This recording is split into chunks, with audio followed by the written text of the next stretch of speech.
Pa jebe ga, kako da ti kažem, možda je to malo ružno, možda malo tužno, ali jebe ga, vozili smo se ja i curica iz Knjaževca prema Zaječaru, bili smo malo na provod, curica je čula da imam dobar kurac i htjela je da ga vozi, znaš, Mercedesa.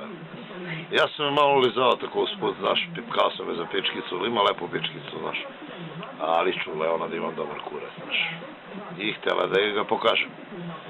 Upalili smo kabinsko svetlo kad sam raskopčao rajfišlus, kad ga je videla koliki je crven, rumen, glavić kao zvonce na biciklu, sletela je s puta od radosti.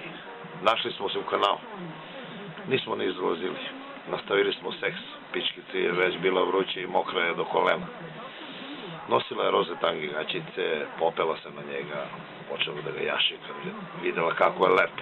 Mnogo je lep moj kurac. I druge cure su pričale o njemu po srednjoj školi, kako je dobar radnik i nikada nisam zabranio da ga imaju. Uvek sam im ga dao od sebe.